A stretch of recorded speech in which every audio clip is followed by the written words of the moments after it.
Show. We are honored to have been joined on the phone line by Dr. Yasir Masood, is Foreign Affairs expert and former Director Media and Publications at CPEC Center of Excellence. Dr. Masood, thank you very much for your time for being with us on the show tonight. We really appreciate that.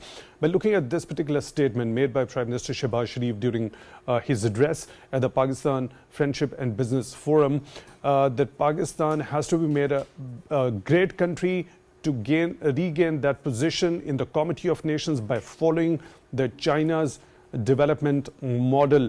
As per your understanding, what is the China's development model and what's there for Pakistan, and how Pakistan can actually replicate it to gain that position in the Committee of Nations? Well, thank you for having me, Tehami, on the show. It's a very important question because considering the fact that our economy has been in doldrums for quite some time. And I think this visit is quite significant because we have seen a major halt in China-Pakistan economic corridor, different projects for quite some time. And I think that we are already in the second phase of the China-Pakistan economic corridor, which means that this is the time to reap benefits from the CPEC, also to get as much dividends as possible. And let me tell you a fact that a couple of months back, I was on a visit to Gwadar, and the people are actually still very much concerned about different projects because they haven't seen the trickle-down effect to the masses. And when we talk about CPEC or other bilateral projects between China and Pakistan, I think the recipe of success would be when we see a kind of transition in people's life, and that's what the real purpose of CPEC is. Holistically speaking, this is also the real purpose of the Belt and Road Initiative. But unfortunately, we haven't seen it yet. But considering the second phase, why it is so much important? In the first phase, yes, we have worked on the infrastructure and energy sector. But I think the second phase is very important because Pakistan is still considered a least country in terms of industrialization, not only Pakistan, but entire South Asia. And let me tell you that even African countries are better connected than South Asian countries. So this whole region actually needs connectivity. And then we are miles away from the industrialization, and no economy can grow without the industrialization, which we desperately need right now. You spoke about the development model of China. It's absolutely amazing considering the fact that, since the China's opening up, we have seen the immense development in terms of the Belt and Road Initiative. All credit goes to Chinese leadership and their governance structure. Now China is working on its innovation and technology. And you also mentioned that what's in it for Pakistan. I think there is everything in it for Pakistan because, of course, no model can be replicated in true letter and spirit, and it will not be workable anyway. So what China did, they also replicated certain models from different countries, but then they named it with Chinese characteristics. So we can also replicate China's model with Pakistani characteristics because every country has its own dynamics, its own geography, and its own history. But, of course, we can replicate the model, and we can learn from the recipes of just 40 years back. Like, for example, Prime Minister Shahbaz said in Shenzhen that just 40 years ago, Shenzhen was a small fishing village. And now it is one of the best examples in the world that how through the special economic zone like Shenzhen has developed and grown over the years. Same can be replicated in different parts of Pakistan. So now China is working on innovation, they're working on technology, and this offers Pakistan a leapfrog in areas, for example, like artificial intelligence, telecommunications, and digital infrastructure. And as you know, 5G is working in China that can bolster Pakistan's connectivity and digital economy. For example, like there are areas of where growth can be seen in e-commerce. And Pakistan is still a kind of a a barren or a virgin economy where there is so much room for improvement and growth. For example, we haven't even worked on the startups.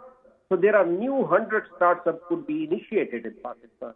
And of course, China is a big help because not only in terms of investment opportunities, but also the technicalities and the which China has achieved over the years. There are few areas for any developing state. For example, the developing states lack investment, they lack technical help, and they lack infrastructure. So these are major few areas which every developing economy actually strive for in terms of its growth. So I think China is providing Pakistan a big help over the years now. And this strategic partnership is growing over the years from a friendship to brotherhood. And now I think this visit will prove to be another milestone for Pakistan's economy. Right. Dr. Masood, you already talked about the comparison that has been made by Prime Minister regarding Shenzhen and the swift transformation of this particular Chinese city, which has been termed as the miracle of the century. Now, what was the driving factor in the transformation of this particular city, and how Pakistan can actually replicate that in future? Well, what Pakistan is lacking, I think what Pakistan is lacking over the years now is the lack of the true governance, as my colleague just mentioned, the reform and opening up, which China has been doing since the opening up of the era of Deng Xiaoping, and then they have further reformed their system, their economic system. We need economic reform. We need constitutional reforms. We need institutional reforms. We need educational reforms. I think that's where Pakistan is still lacking. And why Shenzhen has proved to be a recipe of success, not only for China, but for other states as well, because they have opened up their policies according to the needs of the people and according to the needs of the smart urban infrastructure.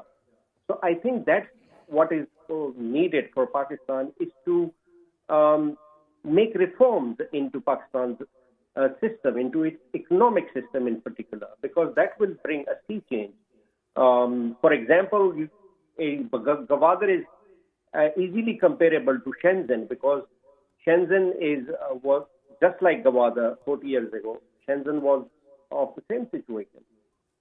Same can be replicated, but with Pakistani characteristics and with opening up and reforms in Pakistan's system. Right. Dr. Masood, you already talked about the trickle-down effect to the general message, the grassroots levels of those dividends. When we specifically talk about the phase one of China-Pakistan economic corridor, there had been some successes for as the vast number of motorways and highways that were made, and also the addition of over 6,000 megawatts of electricity into the national grid. Also, the incoming of the foreign direct investment. How do you summarize what have been the major successes in the first decade of the CPEC? I think there are quite a number of significant successes when we talk about the first phase, because if we turn the clock back to the time of 2013 or 2015, Pakistan was struggling with its economy, of course, and then we had multifaceted issues, like we were having a go at extremism, militancy, and terrorism, and there was no country which was investing in Pakistan. So I think on part of Chinese government, on part of Chinese people, and their trust and friendship that they invested in Pakistan. That is why when the $62 billion news came up, how happy the Pakistanis were, because that was a humongous kind of investment being promised and pledged for Pakistan. So I think China helped Pakistan at a time when Pakistan was at a critical juncture. Then, for any developing states, as I mentioned, that energy and infrastructure are two major areas where an economy can grow. So I think there were places in different parts of Pakistan. We were having electricity issues for 18 hours or even 20 hours. So we successfully came out of this. Now Pakistan is at least considered as an energy sufficient country from an energy deficient country back in 2013 and 2015. And you also mentioned that the infrastructure is much better now. So I think we have made progress on the breeding ground, which was very important.